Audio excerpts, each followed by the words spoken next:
Hello, everyone, and welcome back to another YouTube podcast episode. Podcast episode. And today we're going to be talking about fearing physical sensations.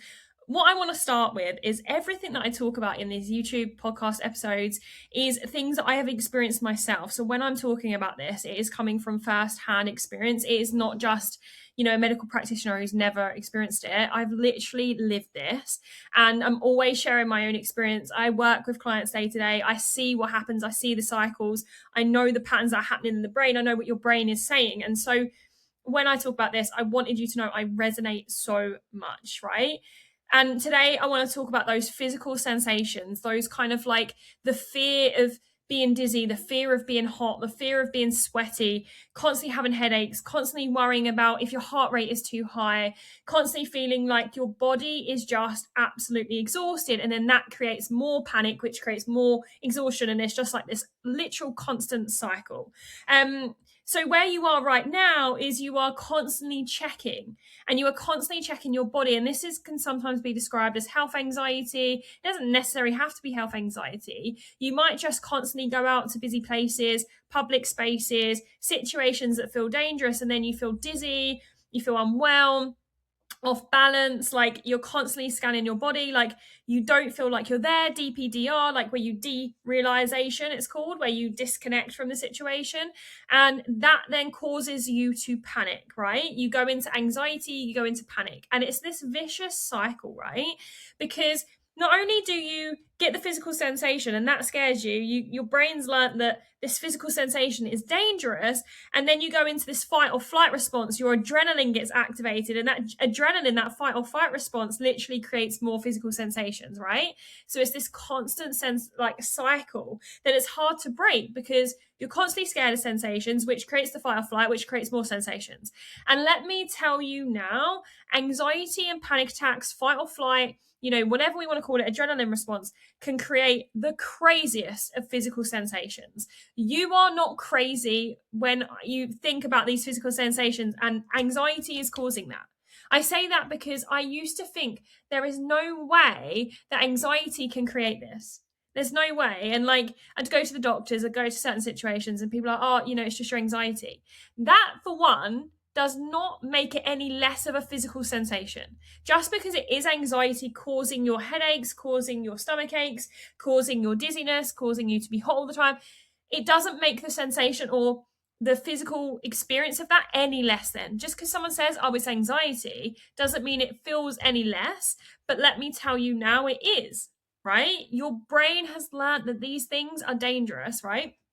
And so even like, let's talk about the UK right now being a hot country.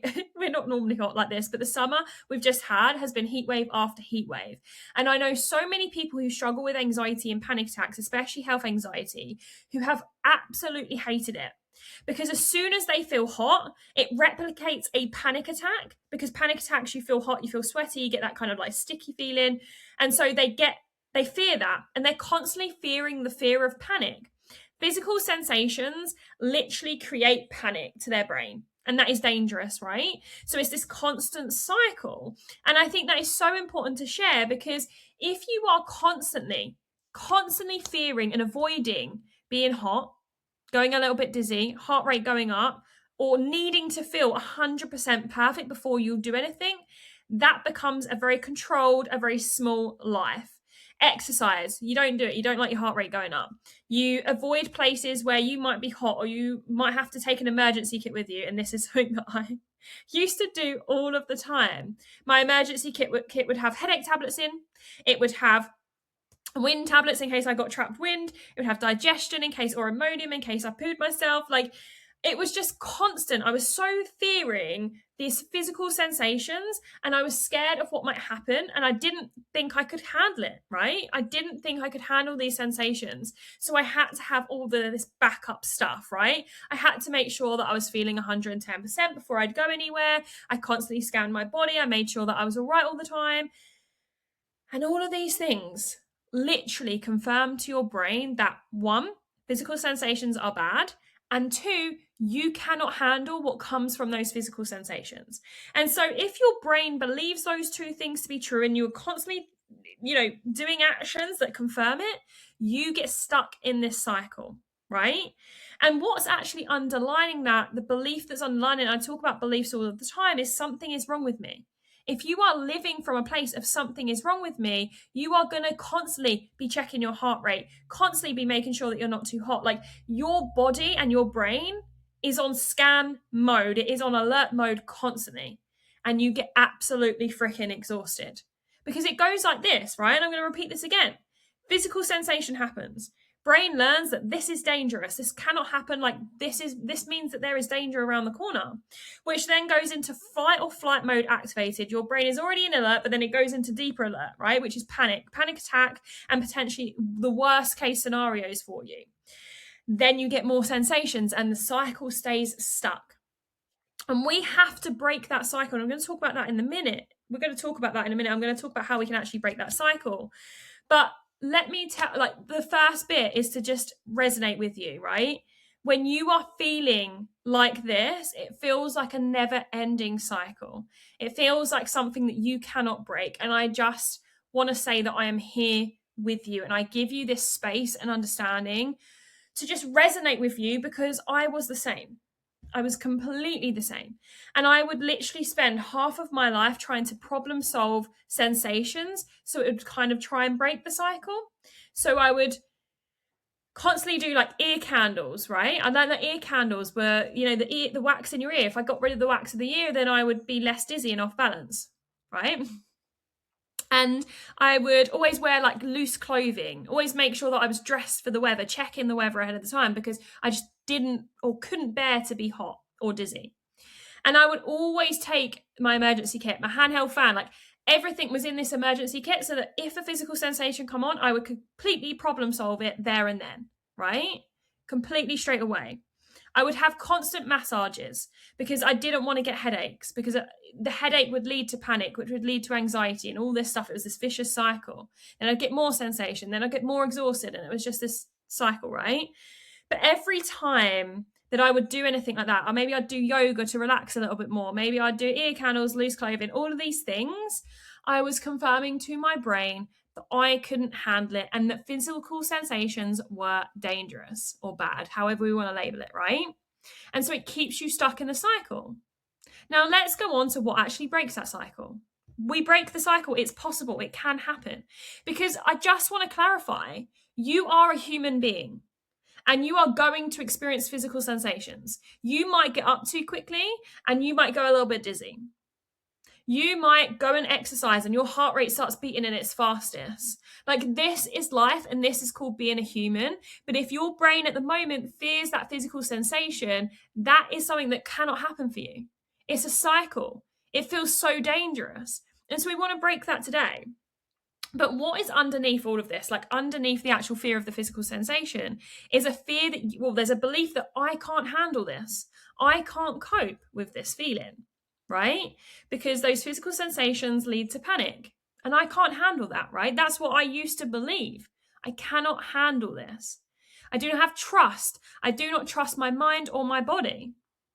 And this is what has happened over the years with this fear of the physical sensations. You've lost trust with your brain and your thoughts, and you've lost trust with your body. And so there is this underlining theme. I can't handle this, and physical sensations are bad. That is literally what is running your reality right now. And when your beliefs, because let's just get this really clear on a neuroscience perspective, your beliefs literally create your reality. What you believe to be true creates the world that you live in. Right? If you are constantly fearing physical sensations, they are dangerous, or believe that you can't cope, you can't trust yourself, you aren't your safe person, you literally create that reality. Everything that you see around you starts to become truthful of that reality. It starts to become factual. And your brain believes that these things are facts, but they're not, right? We can break these down. This is the work that I do. I break these things down. So we have to build trust and safety in your body. Now, we cannot do that by constantly trying to problem solve. Because if we're problem solving and we're constantly trying to problem solve the problem, the physical sensation, we're saying that we can't handle it. We're saying that there's the proof to your brain, it's dangerous, we can't feel this. What we actually have to do is build trust and safety in the fact that you can handle it. Now, I am not saying that you should put yourself in situations of the worst kind and just throw yourself in, but I am saying we have to start building on this. I love that you can probably hear my dog snoring in the background here. But in order to overcome this, right, you have to start understanding or teaching your brain to understand that you can handle things, that you can handle physical sensations. You do not need to feel 110% all of the time in order to go and do anything, right? Because right now, you're constantly feeling like you need to feel good. And that's about, like, especially being a female with a period and hormones and different things, that's about 5% of the month, if you're lucky. 10%, right? So we have to actually teach your brain that you can handle it. And when you do this and you start to trust your body, your world will open up. You stop controlling every situation. You stop scanning your body constantly. You stop having to have a 10-step morning routine in order to feel good for the day. Because that's what I used to have to do. I used to have to exercise, used to have to eat well, used to have to make sure that I had food wherever I went because I didn't want to feel dizzy, because I didn't want to faint, because that was a fear. I feared this physical sensation. It was like I had to make sure that I packed everything, right? I had to take a water bottle with me wherever I went. And it was this constant like control, because I was so scared of what might happen on the other side, right? And let me tell you now, and I said this to a client the other day, I literally got up off my bed really quickly the other day and I went dizzy. Like, I literally just got up too quickly and I let it pass and I just carried on with my day. And I'm talking like went dizzy and then moved on. Didn't think twice, didn't have any thoughts, didn't concern myself that I was alone and I was dizzy, because that's what I used to do. I used to concern myself that I was alone. What if this happened? What if that happened? What if I fainted? What about if I hit my head? Like, it was this constant cycle. Then I'd get anxiety. Then I'd get more sensations because I'm anxious. And then I'd be tired. And it was exhausting. It was incredibly exhausting. But I had lost so much trust in my body and so much trust in my mind. And I just didn't believe that I could handle it. And we need to start breaking that down. And how can you do that today? Like, I'm going to give you a few steps that you can actually go away and do this today. But my first one being, where are you currently contradicting yourself? Where are you currently confirming these old beliefs? Are you scanning yourself constantly? Are you checking your heart rate? Are you constantly chat GPTing your symptoms and your sensations? Are you, say for example, you're in a shop, you go a little bit dizzy. Are you making that mean something? What are you making it mean? Do you leave the shop? Do you stay? Like, what are you doing that is confirming that old belief and that old story? Have a little awareness right now. Pause this video. Take a moment. Where are you currently confirming those old beliefs? And this is such a great question, but if you believed that you were safe wherever you are, whatever happened, and you could trust your body and mind, what would you do differently? Would you still scan your heart rate? Would you still check your heart rate? Would you still, be constantly having a 10-step morning routine? Would you always need to feel 110%? What in your life would change? And when you reflect on that, that's where you will actually find your next steps. You might turn around and go, well, actually, if I trusted my body and my mind and I was in a shop and I went a little bit dizzy, I'd just take a moment and then I'd carry on with my day. If you wouldn't need to constantly do ear candles, constantly do medical interventions, constantly use ChatGPT to check your symptoms. You just trust that you are going to be okay. That's not to say that you never get medical intervention, but right now you're getting medical intervention for reassurance, right? And so I want you to start thinking of, where are you currently confirming that physical sensations are bad and that you can't trust your body and mind, and what needs to happen for you to feel safe as you are, and to build trust in your physical body and your mind. What would you do if you trusted yourself 110%? You trusted your body, you trusted your mind. Now, I want you to actually go away and reflect that right now. Like, go and reflect on that. Go and have a think about it, because that is where all your answers will be. And then I want you to start doing that in small ways. I talk about building trust all of the time. This is what it comes down to in every aspect. Whether you fear being trapped, whether you fear physical sensations, whatever it is that is going on in your life right now, build the trust and safety in here. I have so many resources for you to go away and do if you feel like you aren't able to do this yourself. You can work with me in the self-trust reset. You can do the self-trust week. You can join me and work to one-to-one, because this is exactly what I do with clients. We break and rewire your patterns to overcome the things that are actually holding you back right now. And let me just reflect to you. If you fully trusted your body and you no longer feared physical sensations and you felt safe in your body, you knew that whatever happened, you could handle it, how much would change in your life? How much freedom would you get? What would you be doing? Where you'd literally go and do whatever you wanted whenever you wanted. Like, for me, it is so freeing knowing that I can be unwell and that I can get a headache and that I can get dizzy and that I can, I always feared, it's really random, but I always feared getting that sensation with the ear. It's vertigo, I think it's called. And I was so fearful. I'd be like, oh my God, have I got vertigo? Like, it would be constant. Have I got this? Have I got that? Because I just didn't feel like I could handle anything. And now I'm just like, yeah, throw it at me. I've got it. I can I don't want it. Don't get me wrong. I don't want it. But I can handle it. I no longer fear anxiety. I no longer fear panic. I am not saying that I couldn't have a panic attack tomorrow. I could. But I do not fear it because I know I can handle it. And this is what is going to set you free in your life, is knowing that you can handle it. Knowing you can handle anxiety, knowing you can handle physical sensations, you can handle panic. I am not saying that it's comfortable. I'm saying that you can handle it. This is how you open your world back up and you get back to living with freedom. I'll put all the links below for my self-trust reset, my self-trust courses, my one-to-one in the section below. But if you need anything, message me on socials. I talk about this all the time. I talk about building self-trust. I think my next video, or somewhat down the line, I'll do a whole video on how you can actually start building self-trust. And then you can come back to it at any point. But I hope this has been helpful just to help you realize the pattern that is currently going on in your brain, what your brain is doing and how you are keeping yourself stuck. If you resonated with this video or it was helpful in any way, comment below, like the video, message me, because honestly, it means the world to me to know that you are enjoying this stuff, right? Enjoying what I'm talking about, even if you just feel heard and you feel less alone, right?